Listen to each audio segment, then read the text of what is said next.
código común y ahora la mesa ha cambiado. Ixa se nos fue a producción del vivo. No lo mencioné, pero lo menciono ahora. Tomás nos sigue espiritualmente. Así que estrellita para Tomás. Y se nos sumó un nuevo integrante a la mesa, nuestra columnista Melissa Cabello. Ella es escritora y abogada. Bueno, ya amiga de la casa. Ya amiga de la casa, y me encanta que me digan columnista. Soy la sexta integrante ya. Ay, me encanta. Sí, sí, sí. Me encanta. No te podemos obligar a venir todos los viernes, ¿no? No. Pero me encanta. Yo ya estuve diciendo, allá en mi casa, le digo, bueno, anda acostumbrándote a mi marido, que cada un tiempito, los viernes viene un plan distinto. Me encanta. Bueno, un poco complementando lo que hablamos en el primer bloque sobre ¿se puede separar el arte del artista? Meli nos trae la otra pata, la otra perspectiva sobre este tema. Bueno, yo creo que el tema, ¿cómo manejaron ustedes lo de Roland Barthes? O sea, me saco el sombrero porque aparte yo no tengo ese manejo de teoría literaria como para explicar mucho más. Pero sin embargo, cuando me dijeron que iban a tratar este tema, me puse a leer. Justamente se me vino a la cabeza la figura del autor. O sea, si el autor, esto de la muerte del autor parece como muy grandilocuente, leí sobre el ensayo que propone Barthes. Me parece muy interesante esto de que habla de separar la biografía del autor, pero sin embargo me quedó como un gustito, digo, hay algo como que me hace un poquito de ruido, y encontré algunas voces disidentes a esta crítica que es muy interesante. Porque Barthes escribe eso en el 67, 68 en Francia. Entonces las posturas disidentes hablan son digamos de otras latitudes y hablan desde el poscolonialismo. Entonces, bueno, ahí justo el tema del ensayo, y después hay dos autores que me parecen muy interesantes lo que postulan. Incluso toda esta información la encontré de una página de una universidad australiana. O sea que fíjense, si estamos hablando de latitudes, nos fuimos a otras latitudes. También a nivel de investigación. A nivel de investigación, porque, viste, cuando te digo, decís, esto no me cierra. Bueno, nosotros en Derecho siempre la mitad de la biblioteca dice una cosa, la otra mitad dice otra. O sea, y así es como te tenés que manejarte. Y ese señor es Edward Said, que es un palestino estadounidense, también es teórico literario, y él estaba en contra de lo que propugnaba Barthes, porque él dice que no podés, y más que nada que él hablaba de todo este tema del orientalismo que había, y que sí, que no, él estaba medio en contra de estas corrientes, y que decía que había que reconocer la agencia, o la agenda, lo que se trata, de quienes participan en distintas formas de resistencia, y una es la parte artística. Entonces dice que no podés separarlo porque hay como una agenda atrás, y más que nada en estos casos de poscolonialismo. Y por otro lado, una señora que es del pueblo, me lo noté porque es Virachun, una ensayista que es australiana, Janine Lian se llama, todavía está viva. Y él lo que dice, que esto que dice Barthes de la muerte del autor lleva al nacimiento del lector. Ella dice que este nacimiento del lector conlleva el potencial de la apropiación. Porque habla de esto, de cuando se lleva al consumo de culturas minoritarias. Entonces, como esta versión occidentalizada de cómo se ven las culturas ajenas, implica que, bueno, es el sentido que le da al lector, es el sentido que le da al occidental. Claro. Eso me pareció como muy... Sí, que poco está... Bueno, ya no es latinoamericano, pero pienso mucho en... Siempre que vemos teorías, vemos luego la perspectiva latinoamericana. Bueno, no todo es así. El colonialismo. Claro. No lo habíamos traído a la mesa, literal es la otra pata que nos faltaba, lo que no venía a traer. Sí, para mí me pareció muy interesante porque, a ver, ¿cuántas veces, y acá en lo cotidiano, ¿no? Sale en el diario, el método japonés, o cómo, no sé, el método japonés para organizar la casa, o cosas así, y es el consumo que hacemos, nosotros entendemos, ellos o te dicen, en Japón usan la palabra tal para referirse a tal cosa, estoy diciendo Japón como por decir cualquier otra cultura, repente, sí. Y es el sentido que le damos nosotros, o sea, después eso lo apropiamos en cierta manera. Entonces me pareció muy interesante estas críticas que hacen al concepto de Barthes, y bueno, y que obviamente ahora hay un criterio híbrido que el sentido lo da en parte el autor y en parte el lector. Entonces me quedé pensando en esto, o sea, la muerte del autor, y yo creo que el autor en cierto sentido está más vivo que nunca. Y acá viene actualidad, momento actualidad, y que tiene que ver, si se fijan, cómo lo vivo que está el autor, la figura del autor, en los premios literarios. Y acá viene lo que pasó en estos últimos días. Que ha sido bastante polémico, o sea, Sí. ha traído como, por un lado, orgullo argentino, esta reivindicación de gloria de, bueno, siempre viene ganar otro concurso, otro trofeo, decir, mirá, hemos ganado, somos relevantes internacionalmente, pero también vino acompañado con mucha crítica de ¿es merecido? ¿Es equitativo? Exactamente. ¿Quién llega? ¿Quién llega a esas instancias? Bueno, y es el tema de Samantha Schweblin con el premio AENA, que es un premio español, que las críticas vinieron especialmente de España, porque era un premio muy, muy, muy grande, 1 millón de euros, más que el Nobel, más que un Nobel, y era de una empresa que es estatal. Entonces los españoles decían, che, son fondos públicos. Y los finalistas, los que llegaban, a ver, eran todos autores consagrados. Supuestamente se estaba premiando lo mejor de lo que se había publicado en todo 2025 en Hispanoamérica. Y entonces una de las críticas, primero que decían que hubiera sido mejor que esos fondos que tienen un origen público, en vez de que fueran 1 millón para una sola persona, que se hubiera repartido en premios estímulo para autores no tan conocidos. Por eso ven el tema de que el autor famoso es una garantía de venta. Sí. Claro, porque, por ejemplo, bueno, yo leí El Buen Mal, a mí particularmente me gustó mucho, pero es el primer libro que leo de Samantha, así que también es mi primera impresión que tengo de ella. Debería un poco profundizar sobre su obra, pero me llama la atención de que siendo tanta cantidad de dinero no haya sido invertido también para, no sé, escritores más locales. O noveles, o que recién están empezando. O sea, ustedes piensen el prestigio literario, porque después al libro le van a poner una franjita que diga ganador del premio AENA, la venta se dispara. Entonces la importancia de un nombre, porque no es lo mismo que sea Samantha Schweblin o alguno de los otros finalistas que sea, no sé, Juan de los Palotes, por ejemplo. Y también pensando en esto, en lo válido, o sea, de la figura del autor, también hay que pensar que el autor ya es como una marca. O sea, es un producto en muchos casos. O sea, ya te garantiza tal cantidad de ventas, el tema del bestseller. Y el autor también como una especie de rockstar ahora está. Mariana Enríquez ahora, o sea, ha hecho espectáculos. Es una rockstar ya a esta altura. Sí, ya son a esta altura. Es main. Sí. Ya está en el mes. Fíjense, o sea, vos decís separar la obra del artista o no me interesa la biografía del autor, y sin embargo, este nuevo formato que hace ella, que yo he ido y me encantó, porque es parte de también uno se interesa, querés saber cuál es el trasfondo, qué es lo que llevó, qué es lo en qué momento escribió, qué pasó.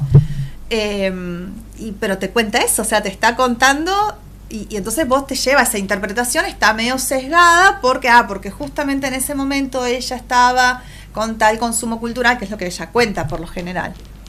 Entonces, nada, eso, fíjense, el tema de las charlas, las firmas cuando se hacen en la Feria del Libro son colas, o sea, el autor sigue siendo una figura totalmente relevante.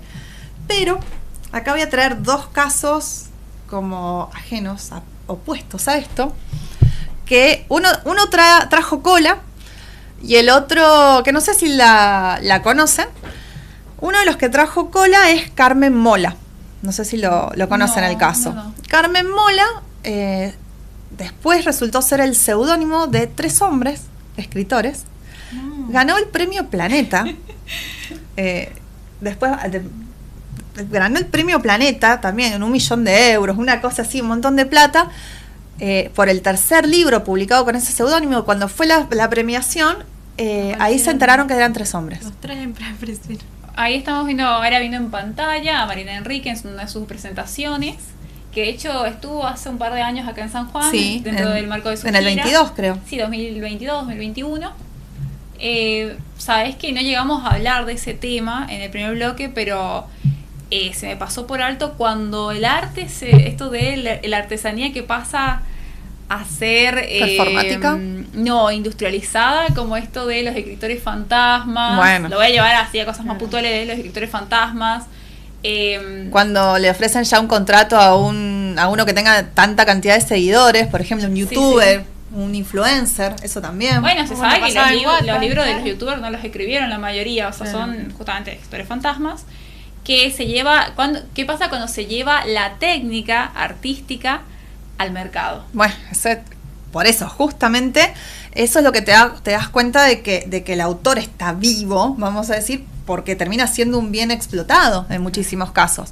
Más allá de que hay contratos que son sumamente leoninos, e incluso yo hace poquito escuché un podcast de una española que contaban, en este caso, digamos, de la mercantilización del trabajo.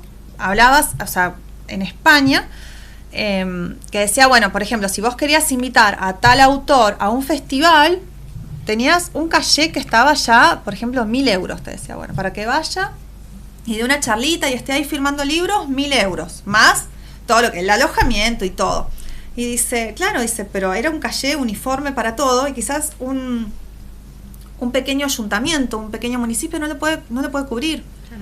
Entonces lleva a eso también, y no hay manera como de transigir, porque lo manejan agentes. Tienen agentes literarios o tienen editoriales que son las que pactan esa plata. Entonces también, como dice, que hay festivales muy chiquititos que no pueden darse el lujo de traer un escritor de renombre porque cuesta mucha plata, por ejemplo. Así que, bueno, y el caso este que le estaba contando de Carmen Mola, después se reveló que eran 3 hombres, no era una mujer. Y acá les voy a traer el otro caso, también esto de Y es como justo ahora en la actualidad pasa lo contrario, bueno, con ese caso pasa lo contrario a lo que pasaba hace 100 años por lo menos, que se usaban seudónimos de varones. Claro. Con las mujeres. Exactamente. Eran mujeres. Sí, con George Sand, por ejemplo. Cómo se da vuelta todo, ¿no? Exactamente, porque es la manera de decir, bueno, de ver vender. Acá obviamente, en esa época tenías una cuestión social, ahora es ver qué es lo que vende. Claro, eso, es vender el producto, porque ahora es un producto, no es algo tan que uno diga, bueno, culturizarse. Ahora es un producto que se vende y que se requiere el nombre para que se pueda vender. Claro, Es eso. Y de alguna manera los capitalizado autores fueron mucho. los primeros influencers También. Exacto. Sí. en términos actuales. Sí, No, sí. y ahora es como súper complejo la posición del autor, porque por un lado tenés estas personas que son un poco más reservadas y los llaman de amargados, como porque claro, tienen el contraste de el otro que ya te está haciendo o de influencer De persona pública. stand-upero de repente, como Sí. se vuelve todo muy híbrido y O- se van corriendo ahí O que les las hacen profesiones. preguntas, en entrevistas les preguntan, no sé, la situación del país, para sacarle, migajear alguna respuesta y después ponerlo en el titular. No sé, Mariana Enríquez dice tal cosa, algo polémico para el clickbait y que la gente se meta. Claro. Eso también. Igual me interesa, me quedó el caso que decías, que te interrumpí justo, perdón. ¿Qué pasó cuando aparecieron esos 3 sujetos? Le dieron el premio, porque en realidad estas... Sí, ganaron Recuerden que en también... buena ley, creo. Recuerden que los seudónimos se registran también. Y de acá viene, hablando de seudónimos, viene el otro caso. Una autora italiana muy famosa, líder de ventas, Elena Ferrante. No sé si han leído algo de ella. La ubico nomás. Bueno, yo estoy leyendo ahora, empecé, porque tengo una amiga que me dice que es italiana, me dice, tenés que leerla. En realidad leí un libro de ella, que se llamaba La vida mentirosa de los adultos. Y es justamente esta estoy leyendo, que es La amiga estupenda, es una saga de 2 amigas en Nápoles. Y es un enigma, porque es el seudónimo, Elena Ferrante es el seudónimo y no se conoce quién es. O sea, hay sospechas de quién puede ser, entrevistas las da por correo electrónico. Ah, O sea, totalmente, anónima en el sentido de que no se No conoce se la cara, conoce. nada. Y eso es una forma también de protegerse. Y también una forma de generar intriga y marketing, ¿no? Sí. Bueno, Porque eso es y lo también que pensar hacía que son antes equipo. CIA. Yendo a otro lado, es lo que hacía antes CIA, de esto de ponerse una peluca. Sí. Ahora Ajá. creo que se rompió ese personaje, pero de decir, bueno, soy otra persona. De mí no saben nada, solamente quiero que me vean por lo que estoy haciendo, por mi arte. O también el alter ego, bueno, es nada que ver, No. pero uno se puede mostrar de alguna forma que no es necesariamente la real. Igual este caso que Usando un mencionás alter es mucho el estereotipo que se tenía antes del escritor de esta persona un poco más Retraída. que estaba en su casa escribiendo ahí con su máquina de escribir. Exacto. Tal vez solamente tomando café. O whisky. Ahí con whisky. O whisky. Ahí bueno, si profundizamos o una mano o una Claro. copa. Pero escribiendo así de forma muy melancólica, su sentir y lo que sea, pero es como ella profundiza este personaje que ya se había perdido, este estereotipo en realidad de escritor, que ahora fue reemplazado por un, no te digo muy llamativo ni modo payaso, pero sí uno que es más colorincha, al menos un ¿Sí? poco más extrovertido a la hora de posicionarse. Exactamente, porque en realidad también, y acá viene la patita esta, uno como autor independiente, tenés que hacer todo y también tenés que ser tu propio community manager y tenés que moverte en redes, y porque si no, ¿quién te conoce? O sea, no llegás. Es muy difícil llegar a una editorial, así que tenés que como que la gente te conozca un poco más. O sea, está bueno, pero bueno, cansa un poquito. Los males del capitalismo. Los males del capitalismo. Si tuvieras que dar una conclusión sobre toda esta investigación y recorrido que hiciste. Sobre todo esto te puedo decir que, a ver, que el autor está bastante cerca de ser un producto de consumo, o sea que sos un producto, y que me gusta más pensar esas teorías híbridas. Me gustaron mucho las teorías también estas postcolonialistas y que dan mucho para pensar, de que, bueno, obviamente que ninguna opinión es inocua, especialmente cuando surgió el tema de la teoría de la muerte del autor, no es inocuo si se piensa. O sea, fíjense que también se han fijado los motivos detrás de eso, y me quedo con que el autor está vivo. O sea, la figura del autor como persona está más viva que nunca, y más que nada con todo esto de los premios y las redes y las entrevistas y todo lo performático que hay, ¿no? Claro, también eso, lo performático. Ahora bueno, no es tanto lo que leímos, sino lo que realmente me leímos, sino la cantidad Y lo bonito que es la tapa, y la lo bonita- bonito que es la tapa Y y si la le puedes sacar una fotito. Un montón de factores que... Y si leo en el colectivo. Sí, los que sacan fotos en Ay, bueno, sí, también el uso del artefacto me Sí. encanta, la apropiación. Sí. Hay un montón de aristas que se han abierto, un montón de ventanas a las que podemos profundizar en otros programas. Te agradecemos por tu tiempo, Bueno, Meli, por muchas esta gracias. excelente investigación. Así que nada, muchas gracias. Bueno, y gracias, y espero que hayan quedado cositas como para ir pensando, porque No, creo que igual, no está todo Ya cerrado. partiendo de lo de colonial en adelante. Claro, partiendo de la Así conexión. que, bueno, muchas gracias también a ustedes, chicas. Ya nos quedamos sin tiempo. Y bueno, les hago la pregunta. ¿Ustedes pueden separar el arte del artista? Y esto fue en realidad Código Común. Nos vemos.